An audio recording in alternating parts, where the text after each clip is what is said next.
Hi all, this is Sean from Centric Wealth Advisory. This is a video to go through this workbook. This workbook was created with the intention to help those that are doing their studies in financial planning, whether it be the postgrad diploma in financial planning or a qualification in investments where you're required to do compound interest calculations or time value of money, whichever you prefer. Well, for financial planning in particular, the calculator that is most recommended is the HP. I'm going to get to that now. HP10bII Plus.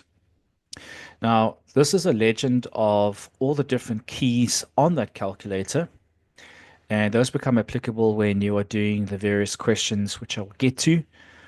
But this is just to give you a guide in terms of what the abbreviations mean, so you aren't left in the dark if you have never used the HP calculator before.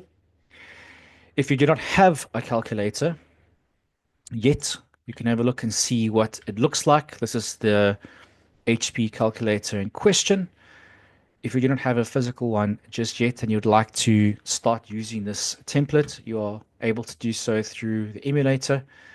I'm going to quickly show you what the emulator looks like on another share because I've downloaded it already.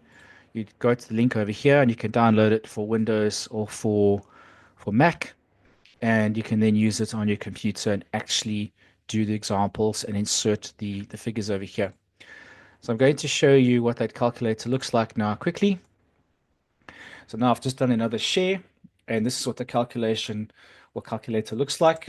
You can insert variables over here, and you can actually complete the time value of money using this emulator, which is quite nice. And you can actually pin it to your taskbar if you would like to do calculations and you don't actually have a physical calculator with you when you're doing so.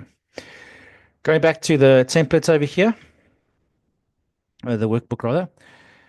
So now that you've downloaded it, you can then go back to the table of contents. So now that you have the calculator on hand, you can actually start attempting the questions. Now, what's unique about these questions is that they have been designed for you to attempt them over and over and over again, changing the variables. So I've created a standard question over here. You can attempt this question. In this case, you're working out a future value. You can put the values into your calculator. If you get the same future value, you can then come back and change the question. You can change any variable you want, and then you can do the calculation again. And you can do it again, and you can do it again, and you can do it again. If you're given the same answer over and over again, then you can come back to this question and say, I found this question to be easy in my interpretation of my understanding and the fact that you are getting the calculation right each time. Move on to question two, do the same thing, answer the question, change the variables. If you're getting the same answer, you go back and you'll then change the setting or the difficulty to easy. Why are you doing this? Because you can then filter the questions that you're finding difficult, or if you just want to go back to the ones that are easy, you can do that quite quickly instead of having all 22 questions open up on your table of contents. The questions do become more complicated. For example, we've got the amortization, where you're required to first work out the monthly installments of a home loan. Once you've calculated that installment, you then have to use the amort function. And in doing so, you then need to work out, in this case, working out for the period starting with the first month, ending on the 50th month. And this is what the amort calculation it does it for you. These values will match the calculator. You can then see what the capital amount is, the interest amount, and the balance. And then if you want to change any variables, let's say it's 20 years, and you want to look at the 36th month, it'll then automatically change everything for you. Again, you can then test it over and over again. And there's even an explanation to explain to you what the answer means relative to the question. The question automatically inserts the values that you've changed. So if you've answered a question and you come back and you change variables and you want to just test your knowledge again, you're not doing it by memory. You are actually changing it so that it's actually a new question and you're doing that almost for the first time if you haven't attempted this in a while. That's the whole purpose of this workbook. And as I said, the questions do become more difficult. You will see that some of these questions require you to work out the resultant rate. The resultant rate is applicable when you're working out values where there is an annual or monthly contribution that escalates each year. Now, the rule of thumb, which I've indicated over here, is that if you're making payments towards a loan or any debt, whatever the case is, it's normally the end mode that you would use. If it's towards an investment, such as a retirement annuity, you would make that begin mode. So the point being is that when you're working out an installment for a home loan, you would generally make that end mode.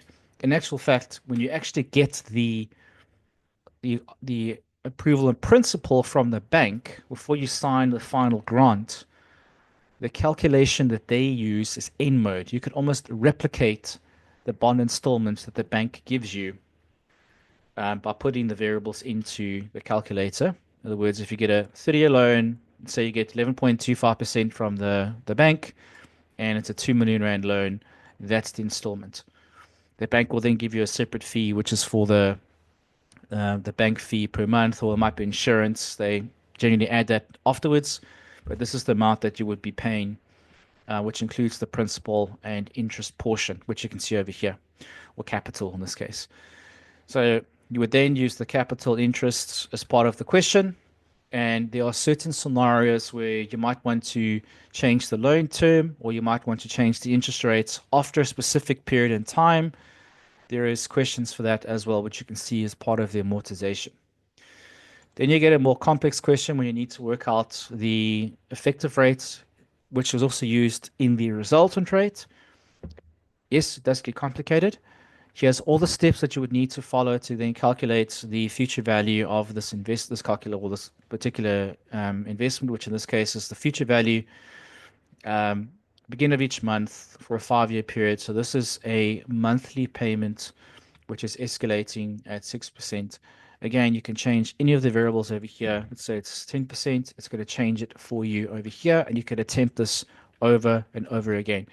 If you want to test your skills to determine the effective rate, you can go and change the escalation rate to 5%. It'll work out the growth rate for you. Why? Because you have to first work out the effective rate, which is we said is 10%. So that's the effective rate using 12 payments per year. So you can follow the steps. If you get the right answer, change the variables, do it over and over again until you're comfortable with using the calculator for the various scenarios that you're going to use. Also, calculation for alternative return, net present value. Um, I personally haven't seen many of those questions being asked for the financial planning. It's more for CFA because the two work hand in hand, working with discounting cash flows, which when you get to that section, you'll see what I mean. And then lastly, once you've completed all the questions and you've graded yourself with easy, moderate, or hard, and you've gone through the questions and you're comfortable with your ability to use the calculator, is actually a sheet here which has basically all the most common questions asked for calculation purposes, whether it be a lump sum, annual payments, monthly, with or without escalation. And in this case, it is present to future value. As you can see here, the future value is what you're calculating in each step, which means that you can, let's say, you want to put in a lump sum of 100,000, got a growth rate of 12%, 5 years from now, there's your future value. So instead of you having to go follow the steps as you would normally do over here, you can come to this sheet here and just quickly do a calculation. If you're not sure what the effective rate is, you can come and do a calculation and see what the effective rate is for quarterly payments. Interest accrues quarterly. If you want to see what it is monthly, there it is over there. That's just a quick way to check your calculations. Also, what's nice about this is that when there's a payment here where begin or end mode is applicable, I've also added the calculation to work out what the future value would be if you make the payments at the beginning of the month or the end of the month, so you can see how the compound interest works when you're making those payments at different periods. And then lastly, there's a future to present sheet, which is basically just the reverse of the one I've just shown you. You put the future value in there, begin or end mode, and the variables, and it'll work out the monthly payment which you need to make. So in this case, 603 Rand, 36 cents for 20 years, escalating at 10%, getting a growth rate of 12, and you're making that at the beginning of the month and not the end. If you made the end, that's how much it would change by. Not a massive difference, but it's just to show you for education purposes.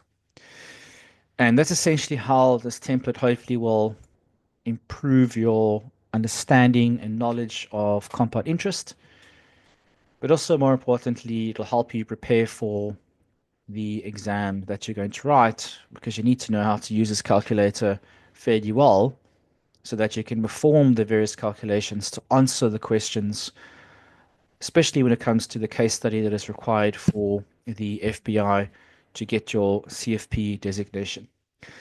I will also be doing a template for retirement planning. There's specific calculations that are required to determine how much lump sum you would need at your date of retirement for money to last a certain period of time, which may have escalations on it with a certain growth rate. That will be quite handy for those that are wanting to cover that in the CFP curriculum or any other curriculum for that matter.